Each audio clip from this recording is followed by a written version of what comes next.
The time for elemental pioneering was nearly over. Dr. McKinley knew that when he left a successful practice in Detroit and came to Alaska in 1946. He wanted to find out if they needed dentists. As it is with many pioneers, this doctor felt the need of greater self-realization. He believed he had a service to give, and he wanted a greater opportunity to give it. Along with this, he wanted for his family space and freedom from the urgency of city life. At this moment, the doctor can look at his often turbulent career and feel a sense of achievement. He can look at his adopted country with pride, a country that has molded him to its pattern and yet has allowed him to reshape some of its contours to fit his plan. In molding Dr. McKinley, the dentist and father of 7 children, Alaska has created for herself a skilled and dedicated pilot, farmer, and legislator. As he stands on the butte above his farm and surveys his country, he knows that his decision was right. Alaska forced Dr. McKinley to become an expert pilot. Only in this way could he carry a badly needed service to Alaska's outlying villages begging for dentistry. And here he is in the familiar role of the cross-country dentist, now on his way to the village of Homer.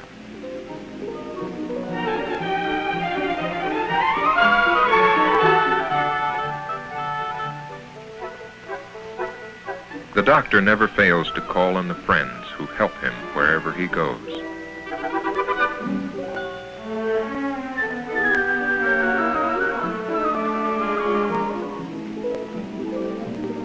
When the need is urgent, the doctor's office is portable. When the villagers see the familiar plane, they pass the word quickly, for they know the doctor will take care of any emergencies at the plane before flying on to the next village. The doctor's second son, Larry, assists him on many trips, handing him the instruments that are sterilized and packed for emergencies such as this.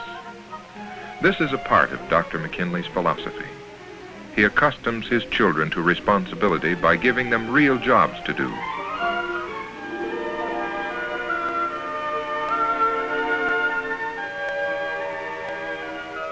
In Kodiak, the conditions are less primitive. Here, the doctor works in an office maintained especially to serve the villagers on weekends.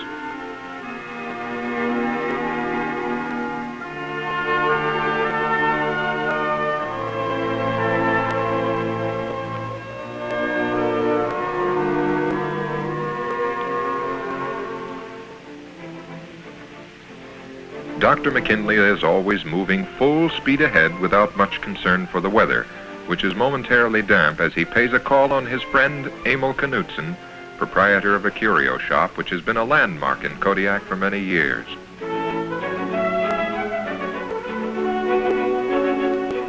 On the return from Kodiak, the doctor lands on the beach at Ninilchik, a fishing village on the Kenai Peninsula. Here he decides to have a Sunday morning cup of coffee. But, as usual, his help is needed. An old-timer is in want of denture repairs.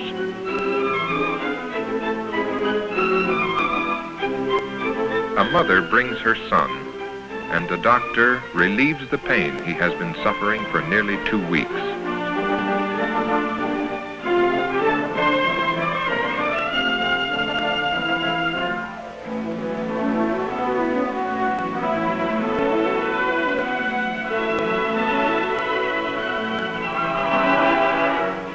One little fellow wants to make certain everything is all right before he sits in the chair. Dr. McKinley is anxious to get home. There's work to do on the farm, plus a family celebration, for his oldest son, Blake, is home between school terms from the University of Alaska.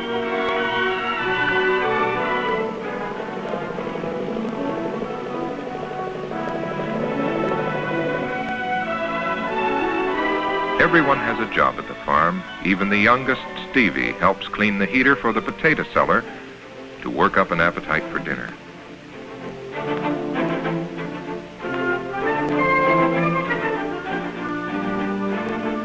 Nothing tastes better to the McKinleys than roast beef raised on the farm. Stevie, however, isn't taking any chances on hunger as he robs the tomato bin.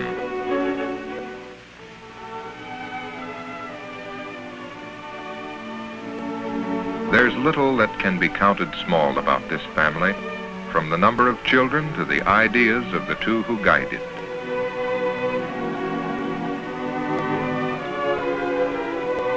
Mrs. McKinley runs her home with only the help of the children, whom she has born and raised.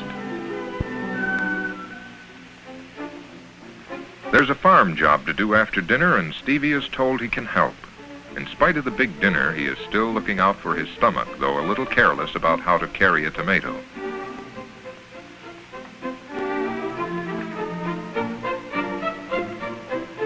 While the doctor is on a dental trip, the boys get the pickup stuck in the mud down in the cow pasture.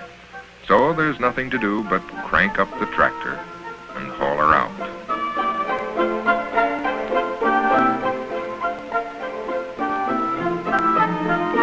It's time now for Billy and Roger to lend a hand. They are numbers 4 and 5 in the family, and their chief responsibility is taking care of the cows.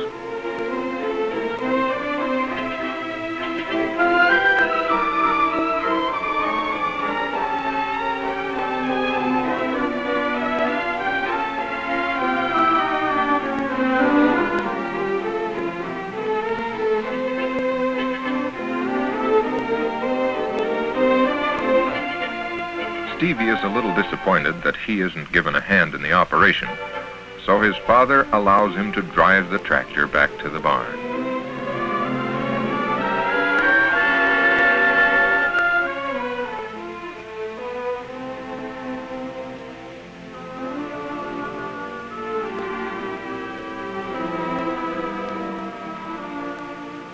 But sad are the results of the ride.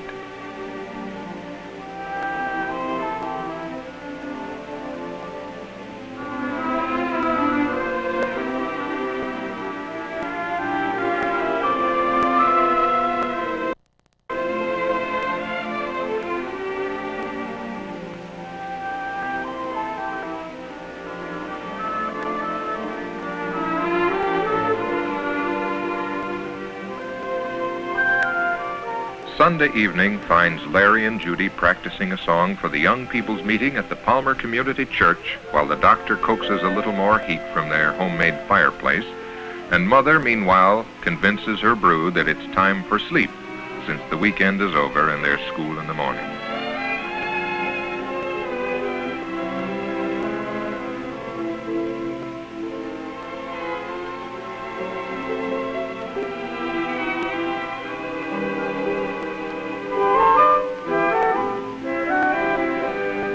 Good nights sometimes take a violent turn with Stevie and Karen Lou.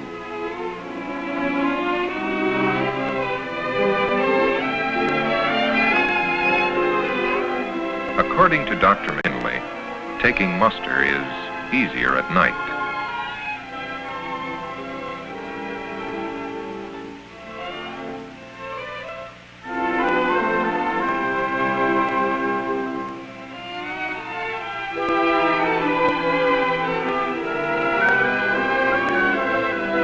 The McKinley fireplace is no mere ornament. On a fall and winter evening, it becomes a friend for rare moments of relaxation. Candles also brighten many winter evenings. Monday of any week finds the doctor in his office at 8:30. At the week's end, he moves a mountain of correspondence and business matters out of the way. Back at the farm, Dr. McKinley prepares to answer an emergency call. The plane waits on the little airstrip built and maintained by the doctor and his boys. Since he bought his ship in 1948, Dr. McKinley has flown many thousands of miles. One or two of the boys often go along as assistants. One day, while returning home on a flight with Roger Dean, the plane hit a chuck hole in the airstrip at the farm and turned over. And while hanging from his safety belt upside down, Roger Dean remarked, "If this is flying, Dad, I don't believe I like it."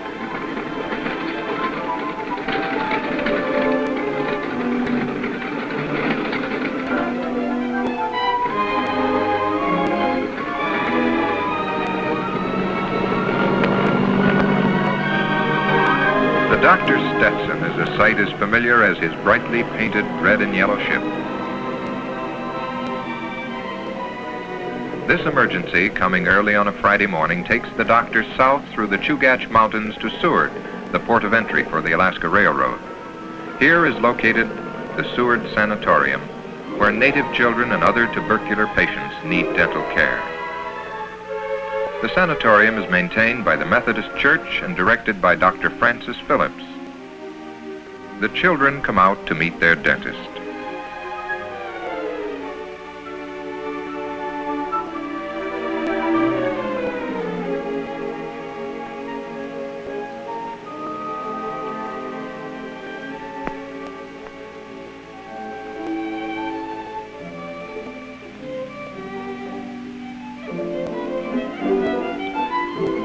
Two young patients get first attention. They later testify there's nothing to it.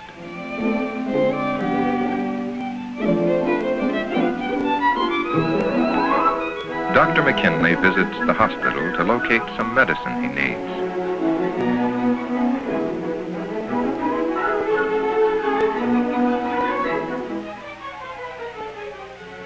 Then begins an all-day session under the skeptical scrutiny of his young patients.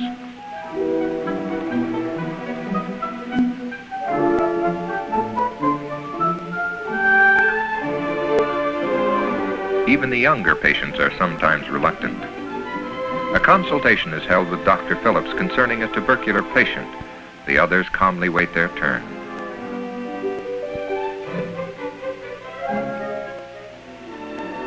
The doctor is rewarded by the appreciation of the patients and a peaceful trip in Dr. Phillips' boat at the end of the day.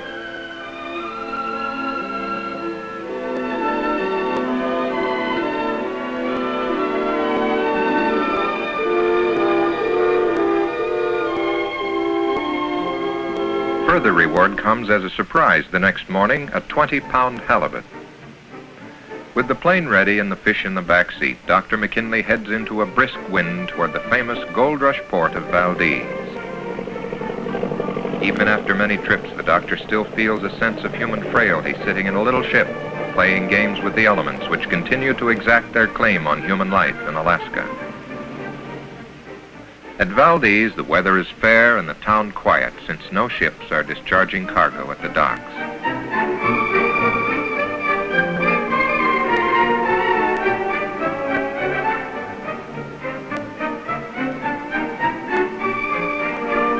The doctor's first visit takes him to the Valdez Children's Home.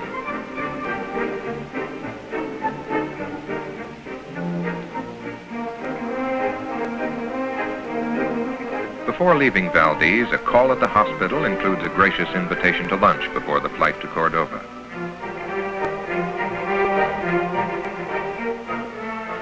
The weather threatens to obscure the mountains as the doctor points the little plane toward Cordova. The ceiling down the coast is low, but not impossible. Arriving safely over Cordova, Dr. McKinley heads for the little airstrip, which appears to be little more than a finger of beach with water on three sides. He knows it doesn't pay to overshoot this field.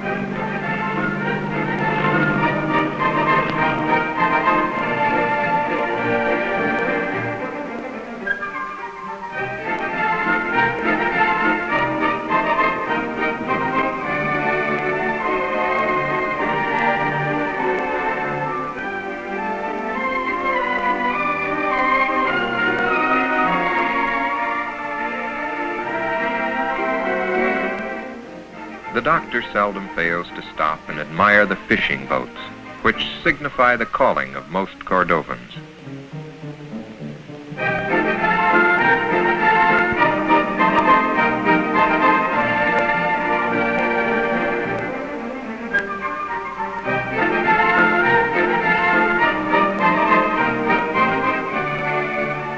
Among the fishermen, the dentist is always welcome.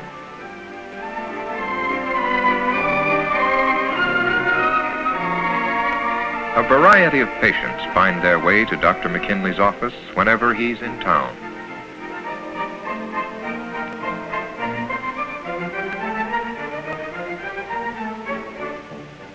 The dental needs of Cordova, like other small communities in Alaska, are varied and urgent.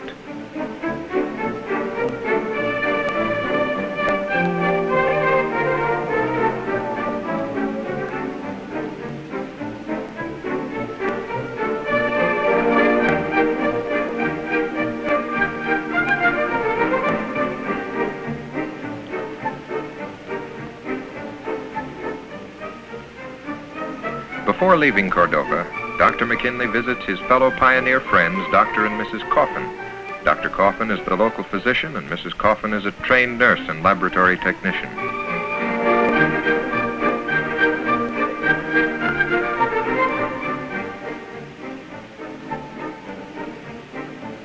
Dr. McKinley lends a hand in the removal of a cast.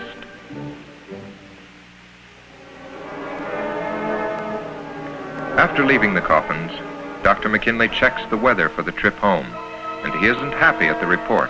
A storm is moving in and may cut directly across his path unless he gets off ahead of it. He makes up his mind to beat the storm and loses no time in getting into the air. Already he begins to feel the buffeting of the wind moving ahead of the storm.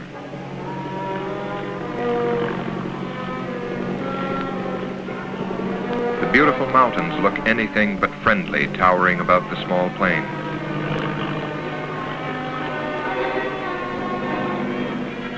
Below him, glaciers stretch out big, greedy hands.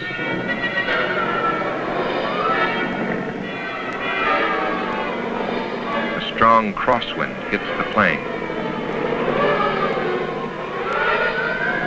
The storm is right behind it. It is too late now to turn back.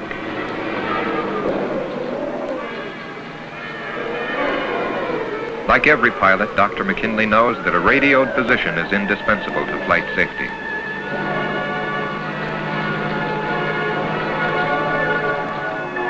The plane comes into the clear as the fall sun settles over the farm. As he circles the field, he feels this will be his last landing on wheels before the snow comes. His prediction is right, for on the very next weekend, the fields are white and the plane comes in on skis.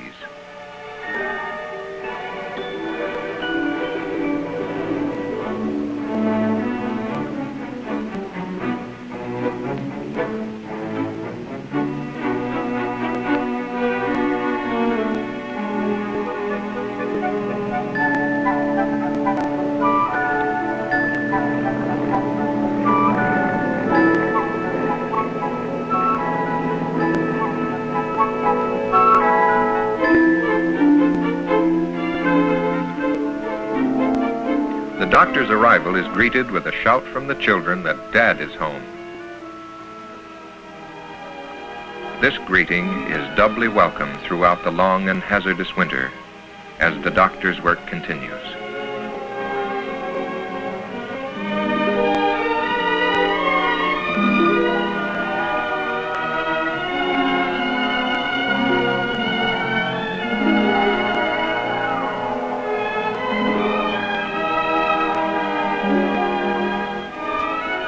Thus, the direction Dr. McKinley found for dentistry in 1928 in Arkansas is fulfilled in Alaska. His desire for a new challenge, for greater service and a richer life is realized in a country he claims as home.